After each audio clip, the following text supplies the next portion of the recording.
আমি হচ্ছে সৌরভের মা। এনজিওতে ভর্তি করেছি কেন কেন কি আমরা হচ্ছি অনেক গরিব জন্য ভালো এনজিও দিলে অনেক কিছু শিখবে, যেমন শিখেছে আচ্ছা হাতের কাজ শিখেছে, গানা শিখেছে, কবিতা শিখেছে, নাচ শিখেছে, অনেক কিছু শিখেছে। তারপরে পড়ার মধ্যেও ভালো হয়েছে, ওই আচ্ছা জন্যে দিয়েছি আমি এনজিওতে। আচ্ছা মেয়েদের এখন পড়াশোনা করলে ভালো হয়, ওই জন্যে আমি ভাবি ভালো হবে শিখলে পড়াশোনা। হ্যাঁ হয়েছিল আমার। আচ্ছা আপনি কত ক্লাস অবধি পড়েছেন? আমি বেশি পড়তে পারিনি, 5 পর্যন্ত পড়েছিলাম। আচ্ছা, আপনি কি চান আপনার মেয়ে চাকরি করুক, এরকম কিছু কি আশা হ্যাঁ, আছে? আমার আশা আছে মেয়ে পড়ে একটা চাকরি করবে। আচ্ছা আমি অপর্ণার মা। এনজিওতে গেছে, বলছে মা আমি এনজিও গেলে ওইখানে অনেকগুলো শিখবো, এখানে অনেকগুলো পড়া হয়, হাতের কাজ হয়, আচ্ছা তারপরে অনেকগুলো এখানে সাবজেক্ট পড়া হয়। ওর মধ্যে অনেকগুলো পরিবর্তন হয়, নাচে শেখায়, গান হয়, কবিতা হয়, হাতের কাজ হয়, পড়াশুনো করে।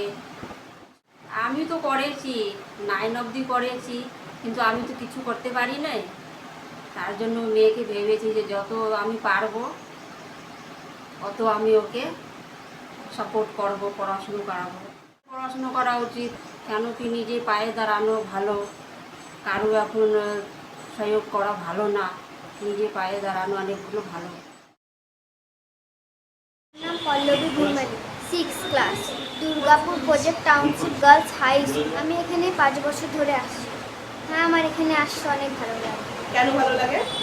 কারণ এখানে নাচ, আবৃত্তি, কবিতা, হাতের কাজ, গান এসব শেখানো হয়। আমার নাচ শিখতে সবচেয়ে বেশি ভালো লাগে। আচ্ছা আমি ভবিষ্যতে ডান্সার হতে চাই। হ্যাঁ, অনেক জায়গায় প্রোগ্রাম করানো হয়। তুমি করেছো সেখানে প্রোগ্রাম? হ্যাঁ, করেছি। আমার নাম জ্যোতি ভুইমালী, আমি দুর্গাপুর গার্লস হাই স্কুলে পড়ি। আমি 6 বছর ধরে এনজিওতে আছি। হ্যাঁ, আমার এখানে আসতে অনেক ভালো লাগে, কেন ভালো লাগে?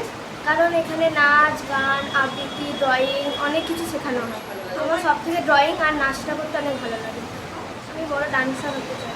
হ্যাঁ, অনেক জায়গায় করানো হয়। আচ্ছা